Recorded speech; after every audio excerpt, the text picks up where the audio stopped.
Hello' everyone, কি খবৰ সকলোৱে? আশা কৰোঁ সকলো ভালে আছে। স্বাগতম জনাইছোঁ মোৰ অন্য এটি ভিডিঅ'লৈ। এতিয়া আমি গৈ আছোঁ কলিয়াবৰলৈ। আচলতে আমি আহিছোঁ কলিয়াবৰৰ বৰালি নামঘৰত আৰু বহুত দিনৰ পৰা আহিম বুলি ভাবি আছিলোঁ, কিন্তু অহা হোৱা নাছিল। আজি আহিলোঁ আমি নামঘৰলৈ আৰু এতিয়া বলকচোন যাওঁ ভিতৰলৈ।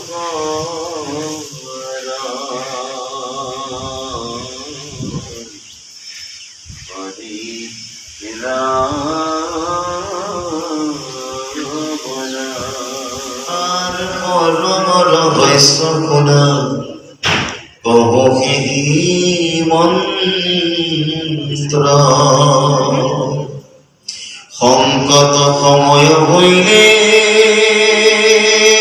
মাধবক ধৰ্ম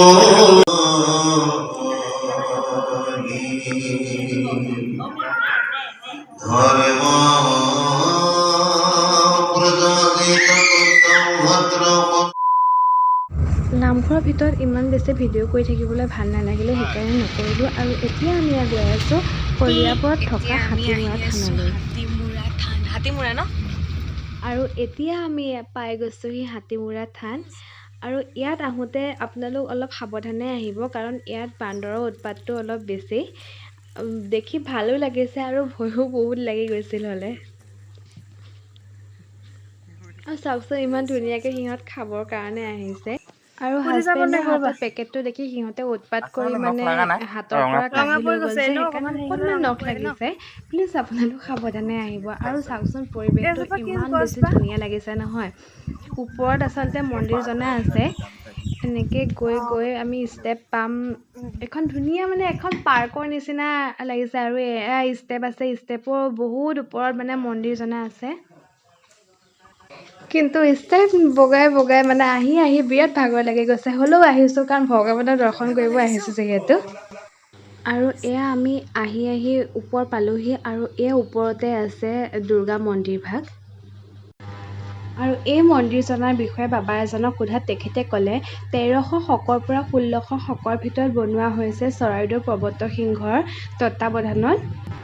এদিন স্বৰ্গদেউ পৰ্বত সিংহ কমতাপুৰৰ পৰা নাও দি আহি আছিল, আৰু তেতিয়া পানীৰ মাজত এজনী ছোৱালী পৰি থকা লগুৱাসকলে দেখিলে আৰু তেতিয়াই ৰজাক ক'লে, আৰু ৰজাই ছোৱালীজনী তুলি আনিবলৈ নিৰ্দেশ দিলে। পানীৰ পৰা উঠোৱাৰ পিছত সুধিলে, ঘৰ ক'ত, পানীত কেনেকৈ পৰিল? তেতিয়া ছোৱালীজনীয়ে মুখেৰে মাত নিদি হাতেৰেহে দেখাই দিলে। তাৰপিছত ৰজাই ভাবিলে ইয়াততো কোনো ঘৰ নাই, অকল জংঘলহে আছে।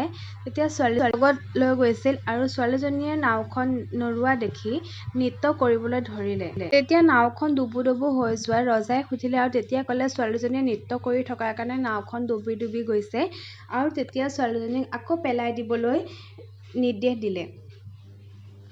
আৰু সেইদিনা ৰাতি ৰজাই জিৰণি লৈ থকা অৱস্থাত মূৰৰ শিতানো ছোৱালীজনীক দেখা দিলে, আৰু তৰুণ বৰফুকনে ছোৱালীজনীক দেখিলে আৰু ক'লে। তেতিয়া ছোৱালীজনীয়ে মাৰ ৰূপ ল'লে, আৰু তেতিয়া মায়ে ক'লে ইয়াতে এটা মন্দিৰ বনাবলৈ। আৰু তেতিয়াই এই মন্দিৰজনা গঢ়ি উঠিলে।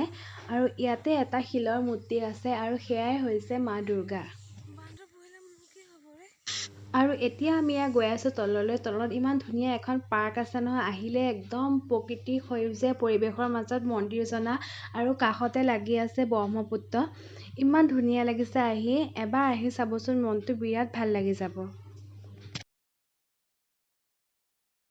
আৰু আপোনালোকলৈ এটা ৰিকুৱেষ্ট আছিল, প্লিজ বেয়া নাপাব, কাৰণ মোৰ ভিডিঅ'টো অলপ লৰি গৈছে।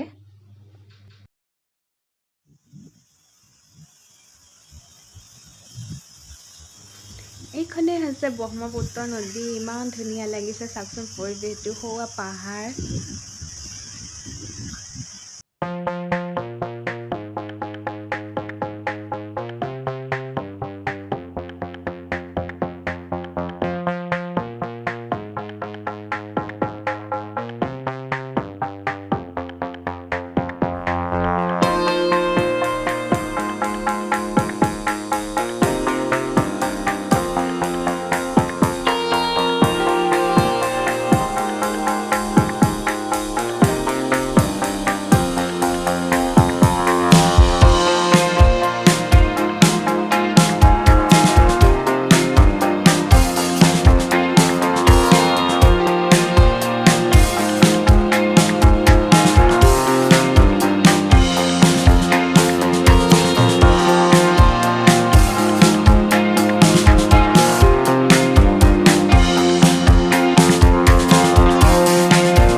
সঁচাকৈ আজি আহি ইয়াত বিৰাট ভাল লাগিলে কাৰণ আজি বহুত নাজানা কথাও শিকিলোঁ আৰু বহুত ধুনীয়া এটা পৰিৱেশৰ মাজত আমি আহিছোঁ সঁচাকৈ আপোনালোকে আহিব আৰু আজি যদি ভিডিঅ'টো চাই ভাল পাইছে তেতিয়াহ'লে প্লিজ লাইক কমেণ্ট শ্বেয়াৰ আৰু চেনেলটো প্লিজ ছাবস্ক্ৰাইব কৰি দিব থেংক ইউ